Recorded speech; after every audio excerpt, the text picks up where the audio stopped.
Well, hello everyone. Welcome back to another live hangout here at Voice Essentials. I hope you're all well. I'm just going to turn my headphones up. Of course, the reason I've got my headphones on today, and I need to. I'm chasing my tail today, everyone. It's funny. I've had one of those mornings. So the reason I've got my headphones on is because we're doing a vocal analysis review, one that we do, specifically for our community, and we're going to be listening to Amelia. That's not how I say your name. In the chat section, my student is known as the Lost Girl 21, so you're going to be able to see. Why did I call you Amelia? I don't know. And Kathy, we're going to be listening to both of them. Emily and Kathy sing a song that I'm not familiar with at all. It's called the Farewell Wanderlust by the Amazing Devil. That's the name of the group. Really interesting. But I've known Emily for quite some time now, and the choice of song does not surprise me because Emily has got a really wonderfully nuanced love of music in like the genre. Anyway, we'll get into it in a moment. Many of you know Kathy as well. Kathy is a moderator here on the channel, and I'm keeping an eye out for her in the chat, but so far I have not seen her, so maybe she'll be watching this as a replay, as many of you do. And just while we're at it, I know that Kathy is from Canada, and Canada's just had I think it's Vancouver's just had a horrible thing happen with I know Canada's a big place, but the country will be reeling after a really horrific thing that took place with a car running some people down at a festival, and it's horrible. So thinking of Canadians at the moment. So this is going to be a lot of fun. Of course, we'll do if we've got time after doing the analysis, we'll have a look at some questions if we have time. And while we're doing the analysis, and 13 of you have already voted in today's live poll, we're asking the question, which would you pick for your voice? Instantly master vibrato, never lose vocal stamina, blend perfectly with any group, or create original melodies easily.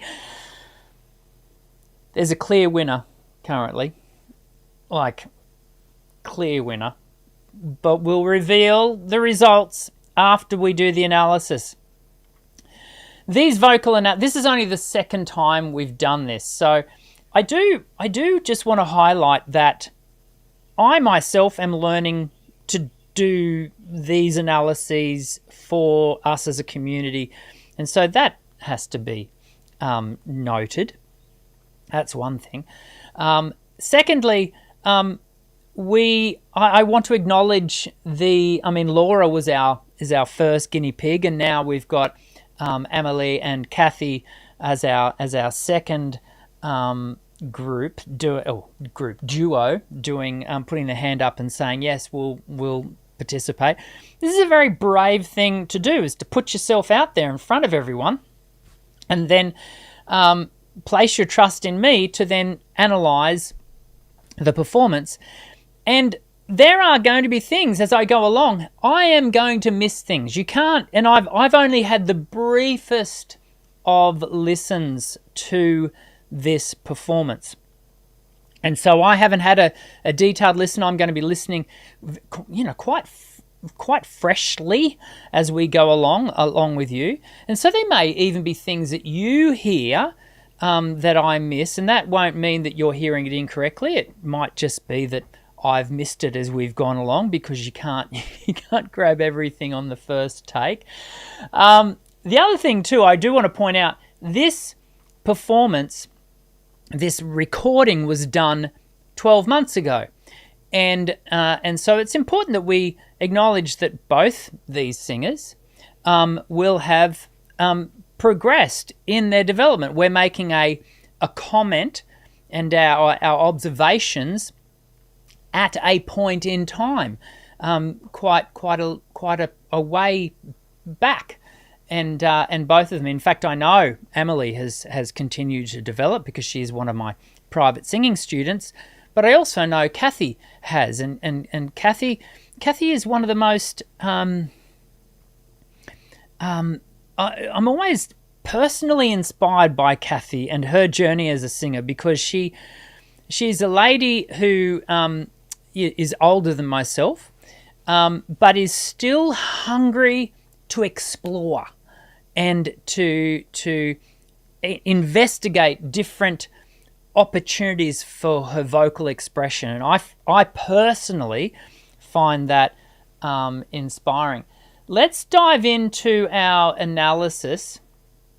I'm sitting here wondering whether I've forgotten anything because I've had, like I said, I've had one of those mornings. I don't think so.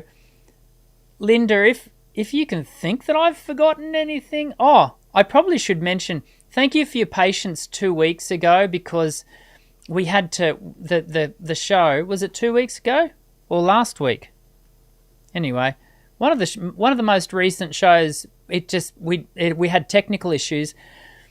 I found out it actually wasn't YouTube's fault, it was mine. My computer had decided to upload gigs of data, like a lot of data, up to the cloud right in the middle of me doing a show, and it basically just consumed all of my bandwidth, and the show just couldn't work. So apologies, everyone. I didn't discover this until about 10 minutes after we'd closed the whole thing down, and I went, the technical side of things. That's a lot of fun. Let's dive in and have a listen to this show. Oh, hang on a second. I need to do this, and I need to do that, and I need to do this so that we can watch the show. Here we go.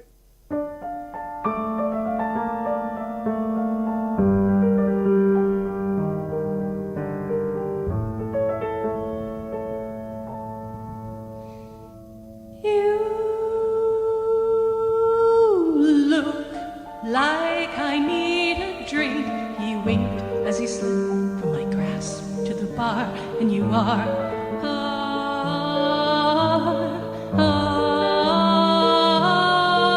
he said me, little me.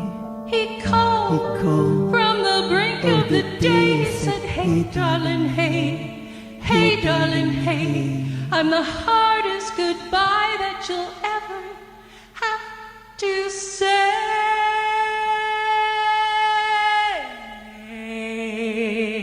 You don't know it yet.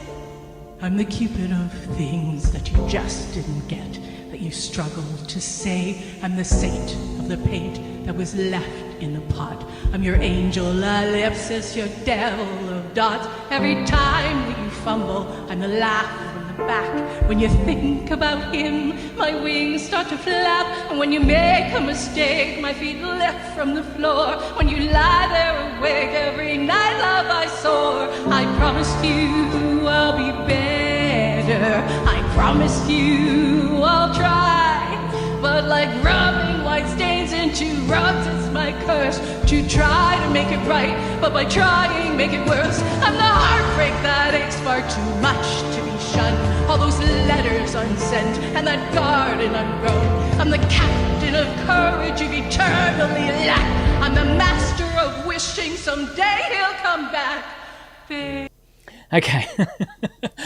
Sorry, I was trying to look for an opportunity to jump in there.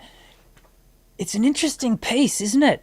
It's and again coming at it from the angle of, I've never heard this group, The Amazing Devil, before, and it has when I went to explore a little bit more about who they are and whatever, because I wondered, is this music theatre? Is it like it's is it folk?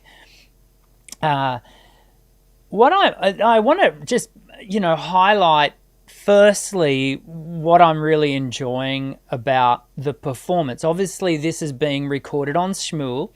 I've never used Smule, and so I actually a lot of what I know about Smule is actually through Emily. And so Emily's taught me a lot about what you can and can't do and some of the limitations around using Smule and those sorts of things. What I really love about watching what we've so far seen is Emily could quite have as easily just simply sat quite, boringly on camera and done nothing. But yet this is quite captivating, and it runs the risk of being distracting. But I personally have not been distracted from Kathy's vocal by virtue of what Emily is doing off to the side as right now the vocal support. And I think that's really important.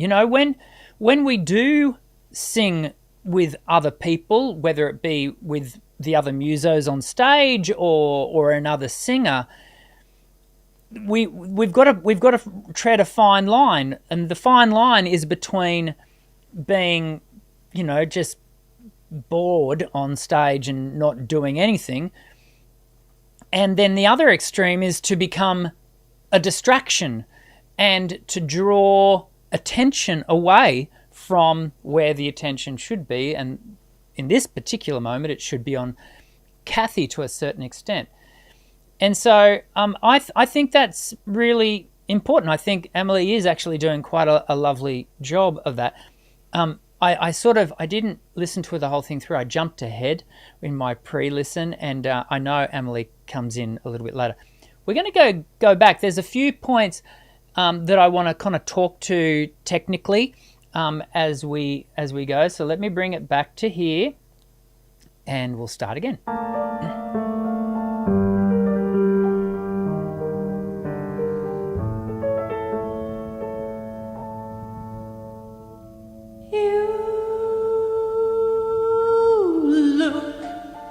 That's just that you. We hear sort of a Kathy's voice just wants to bottom out there a bit. I wonder whether the Kathy's tongue just braces a smidge. Have a listen to the vowel, not the vowel. It's more in the tone. I think, and I'm being very, very picky, Kathy. I think you could avoid that with just being a little bit more attentive to vocal track shape and tongue position. Yeah, it just darkens towards the end. Drink, he winked as he slipped from my grasp to the bar, and you are.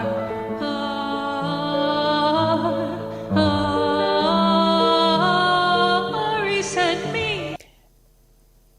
I think we could have prepped a little bit better with our breath management there, in so much as I think we could use a little less air in and therefore have a cleaner line through that phrase.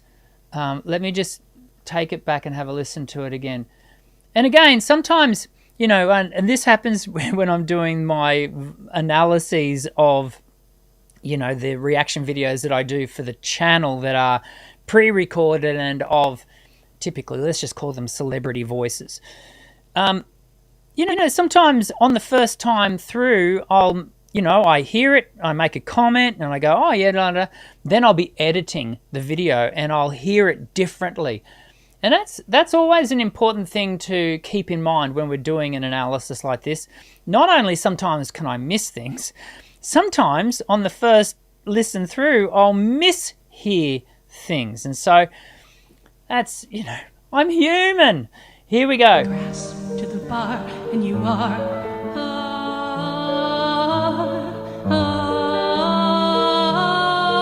He sent me. Little me. He called. It's very hard for Emily to come in there. Emily, I would want you to sort of think about, it's almost like you've got to sit the voice on air before the phrase has started. It's almost like your air support, your airflow doesn't start before you start to create sound, but it's almost like the adding of the words and the notes is happening on a continuous line, a line of air support that is already in motion. Does that make sense? And I think that would help to just apply into that moment a little bit better. He sent me. Little me. He called. From the brink of the day. He said, hey, darling, hey. Hey, darling, hey. Because it's really hard to come in so low and sort of to interject these little moments vocally. But I do think what could be helpful there is just that sense of air support as you go along. I'm the hardest goodbye that you'll ever have to say.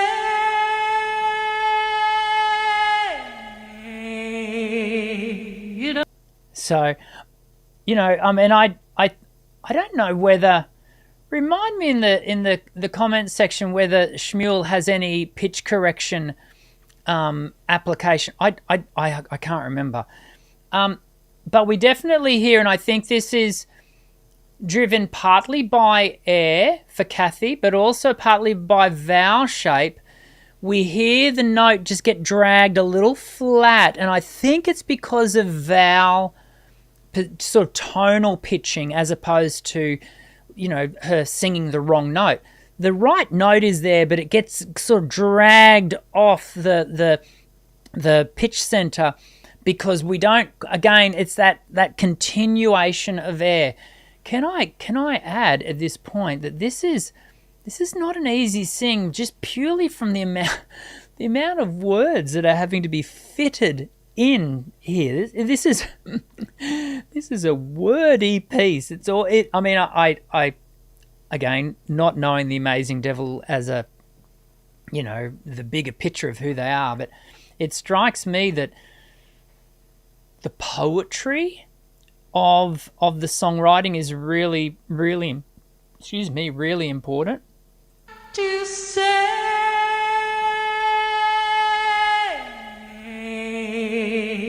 Just bottoms out there a little.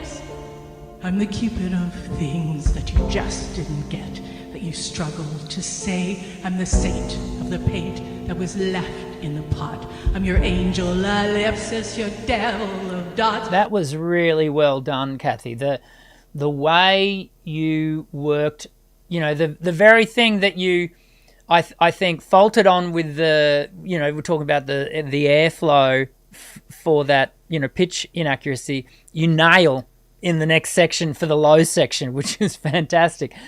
And we get a really clear vocal line down there. That you just didn't get, that you struggled to say. I'm the saint of the paint that was left in the pot. I'm your angel ellipsis, your devil of dots. Every time that you fumble, I'm the laugh from the back. When you think about him, my wings start to flap. And when you make a mistake, my feet lift from the floor. When you lie there awake every night, love I soar. I promised you. I don't know where you go with this, Kathy, but just be careful with placement. The placement's just on the verge of wanting to fall back a little bit too much there. Feet lift from the floor. When you lie there awake every night, love I soar. I promised you I'll be better. I promised you I'll try. But like rubbing white stains into into rubs. It's my curse to try to make it right, but by trying, make it worse. I'm the heartbreak that aches far too much to be shunned. Nice use of the gravel, hey. Like, just not overdoing it, just giving us enough sort of glottal stroking, just to just give us that dirty onset, which gives us texture. I love it. Make it right, but by trying, make it worse. I'm the heartbreak that aches far too much to be shunned. All those letters unsent and that garden ungrown. I'm the captain of courage you've eternally lacked. I'm the master of wishing someday he'll come back.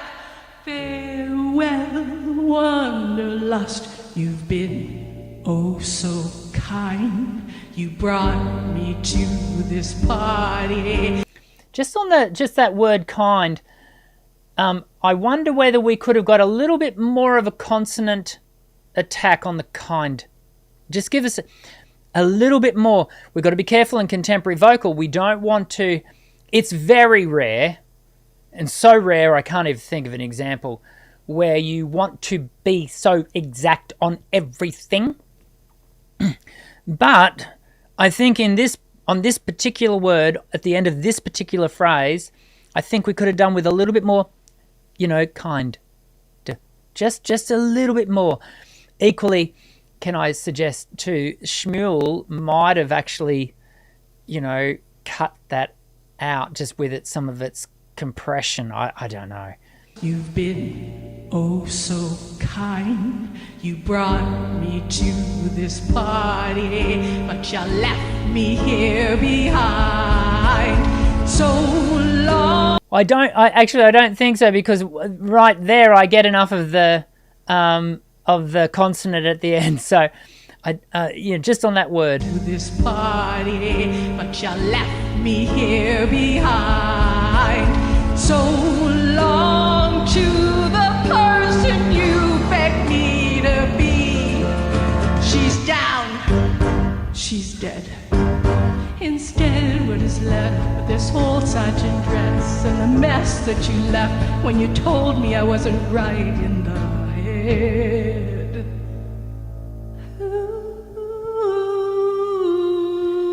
It's hard to come out of that section that we've just had, where Kathy's really, at the end of that's 2.5 minutes nearly of just constant lyric. And then she gets to this point, and we just kind of falter a little bit. Kathy, that may have been an artistic choice, and I can accept that. Equally, if it wasn't, and it was just purely not getting enough release, maybe that's something to think about. It strikes me that both of you are sitting down for this recording, and sitting down's always going to restrict our ability to release the abdominal wall to be able to get enough,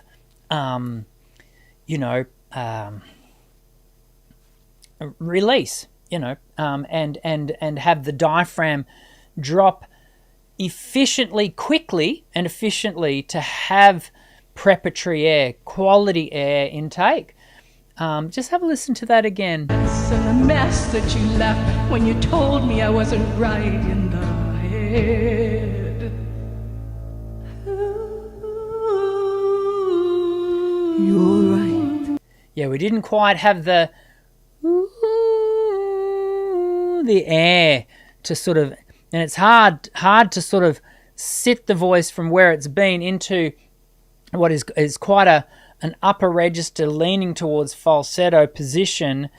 You've got to make sure you've got that airflow going. Listen to that entrance, and I think we get to hear Emily now. You're right. As the boys from beyond, you gave us such a fright. We'd hate to see a mascard ripped into your pants. Might you allow me to slip into something more comfortable then? Be your guest. With a hoik of her bra, she waved to the bar and slipped into the night. And the comment I was making earlier about right back at the beginning, where we didn't have, because of there was a pitch glide right at the beginning. Remember when we were talking about the vowel shaping and the pitch accuracy? Kathy nails it on that one. And so, you know, not surprising. We know Kathy can do these things. It's just having that consistency. Another thought to be had in watching this, I take it, well, these are all single takes, right? Doing these recordings as single takes, you are going to have a variety of hits and misses. You are.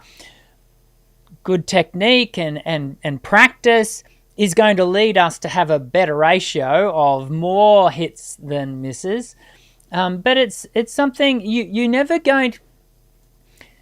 It would be highly unusual. I went to say never. I try to avoid absolutes like that.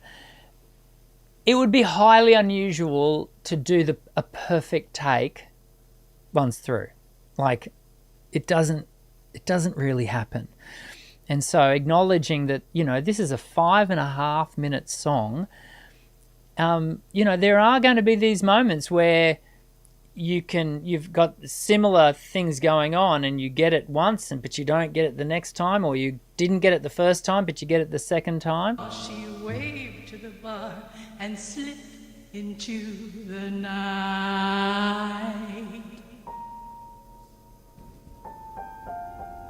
Come, devil, come, she sang, call out my name. Let's take this outside, 'cause we're one and the same. Or gods have abandoned us, left us instead. Take up arms, take my hand, let us watch for the dead.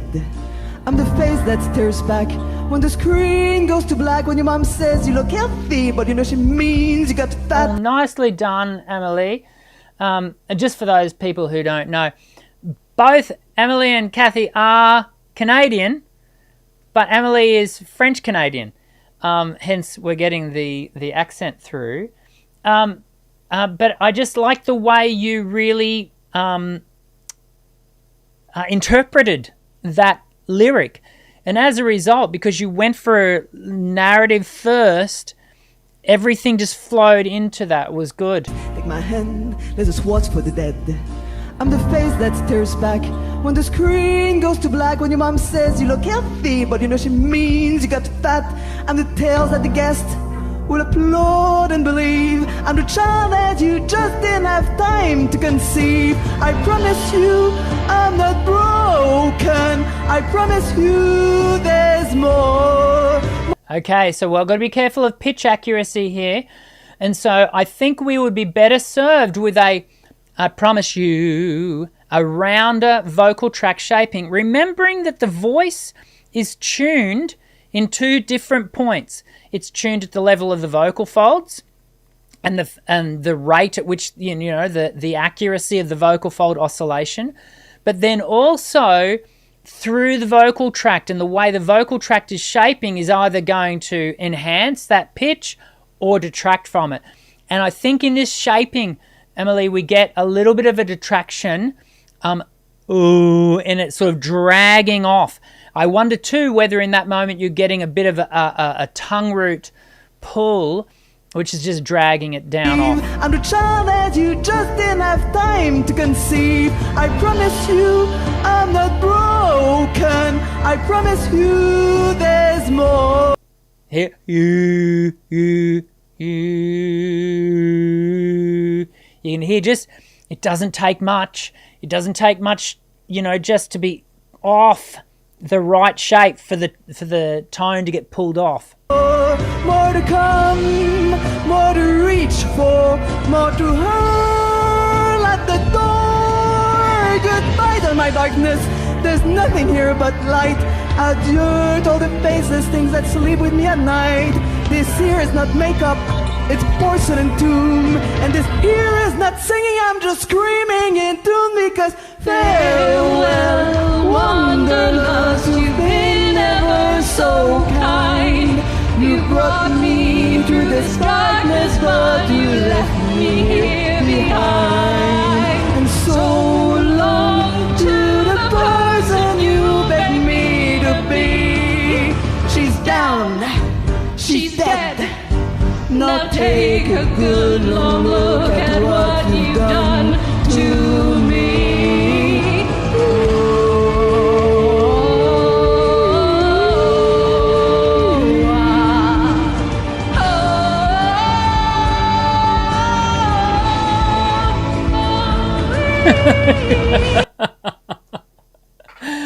A little drink.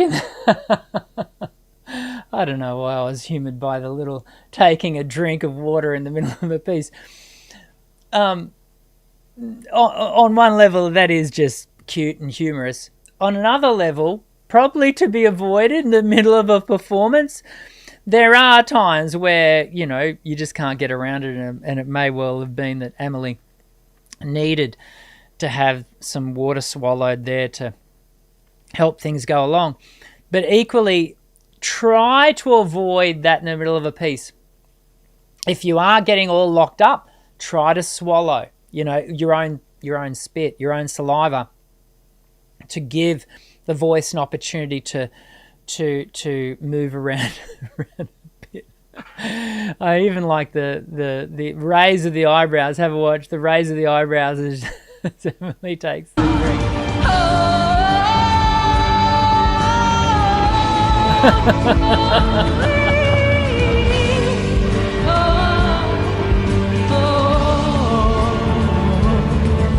She's down, she's dead, she's gone, oh she's lost, she's flown, she's fled. Now take a good look at what you've all done to me.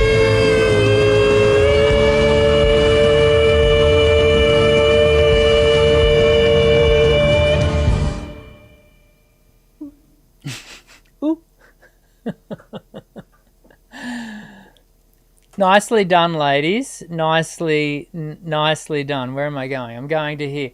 Hey, nicely done, and a strangely challenging piece to pull off. I think because, and maybe something, if you would ever attempt doing it again, the genre is very samey, isn't it? Like, it's from a storytelling musical point of view, it has moments of rise and fall, but I can see the challenge in trying to, like, one of the ways the songwriters and the arrangement has gone about creating layers is with the two different voices. But one of the challenges when we're working on a piece like this is it can become very samey. And the other final point I would make was just, there was a moment at around about, I think it was about the 4-minute mark from memory, where I felt that there was a bit of a disconnect, and then we kind of, and it was only for about 30 seconds, it was all like when kind of, you both kind of zoned out a little bit. And that is important, remaining connected not only to your repertoire but to your audience, because if you zone out, your audience is likely to zone out.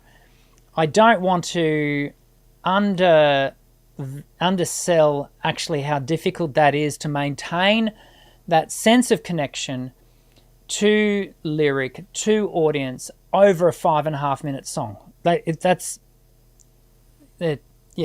a long song, and so that has to be acknowledged as well. Thank you, ladies, for putting that forward as a piece that we could have a listen to. Oh, hang on a second. Where am I going? Coming back over here. I'm just making sure I'm getting all the right things.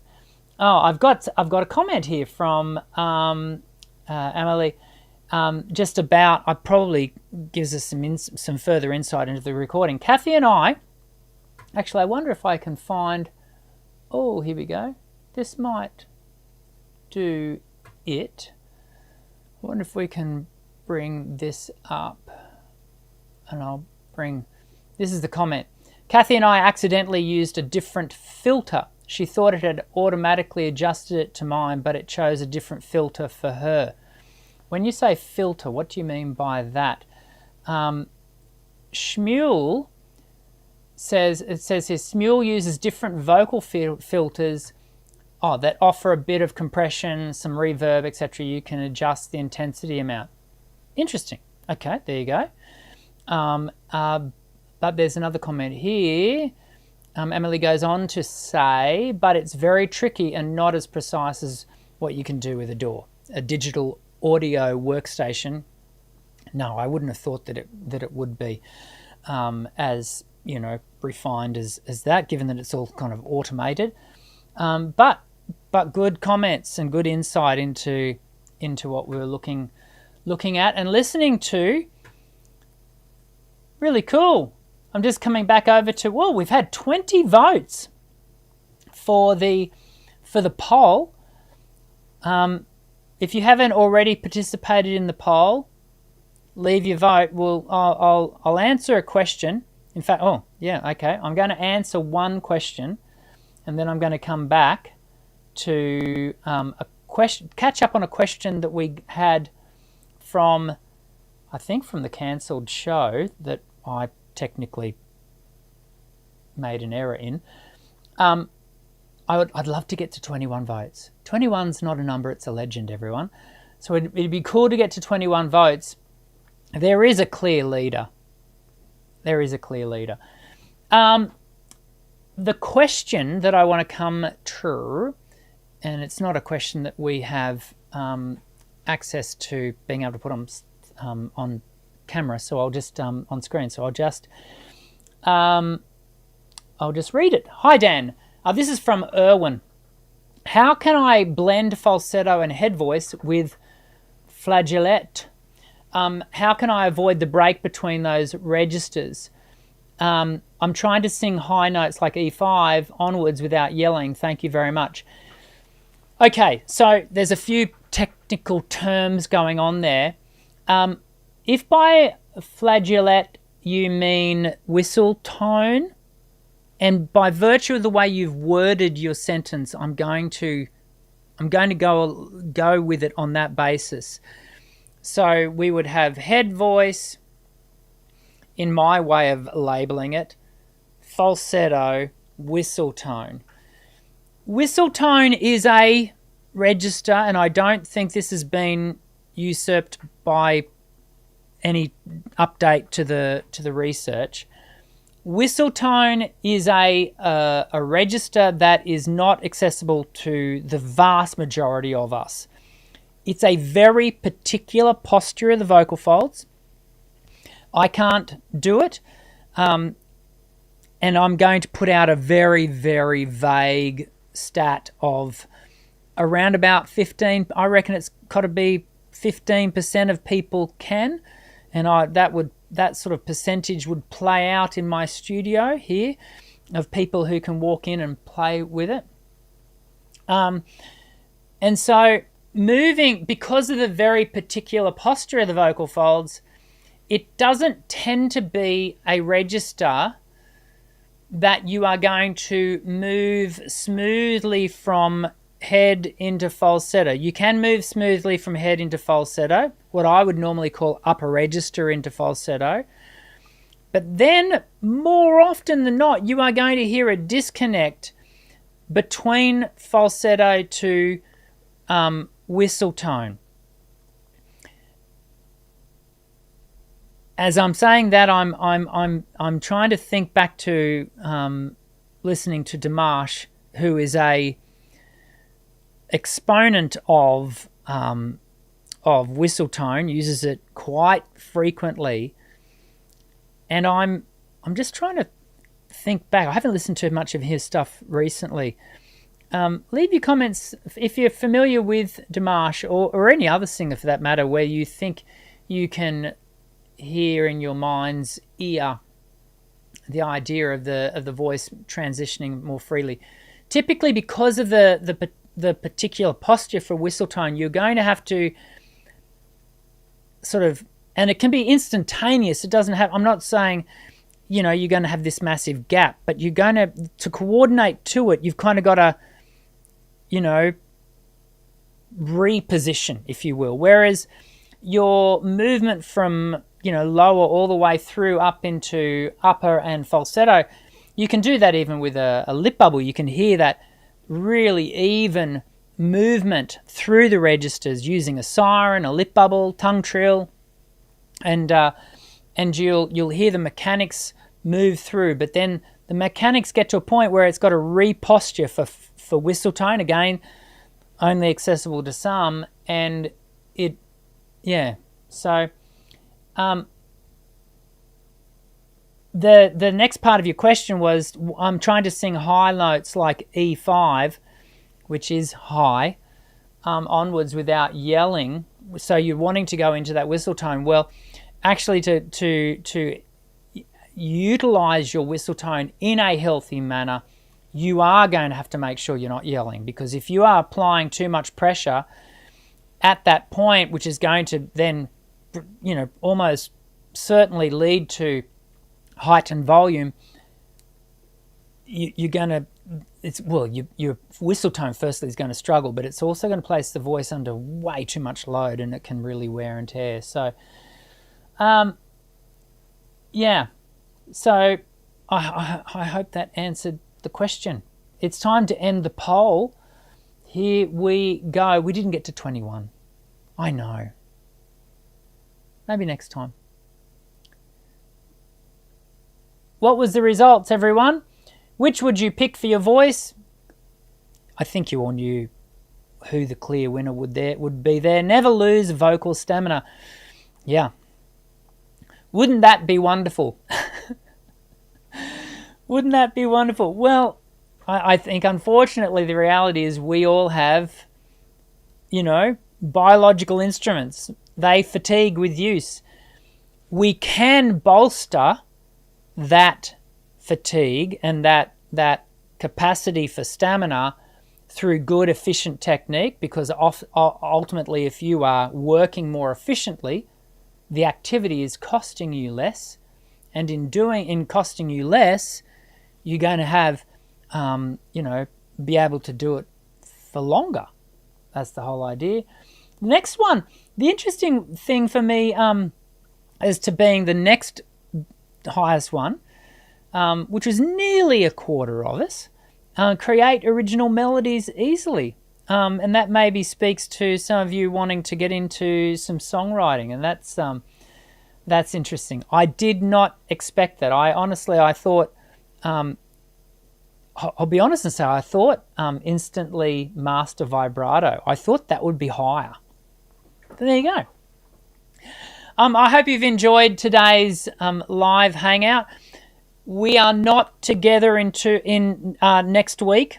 I have another public holiday here in Brisbane, Australia, called Labor Day. It's the last public holiday I have for a very long time, until October actually. That affects our live show. So we will see each other again in 2 weeks. I will be doing a live show, a mini topic. We're going to be looking at mics and microphone technique and using them and the difference between them and all those sorts of things. And then the show after that, we've got a special guest coming on, Emma Wilson. She's a vocalist here in Brisbane, and it's going to be good to spend the session with her. There you go, number 2 vocal analysis live review done. I hope it was helpful, and I very much look forward to when we can do it again in the future. If you have enjoyed the show, leave it a thumbs up, and I hope that was helpful. I'm going to get off now. I feel my brain starting to burn out from the morning that I've had. Before my tongue starts getting all blah, I'll see you again soon. I'm Dr. Dan. Sing well.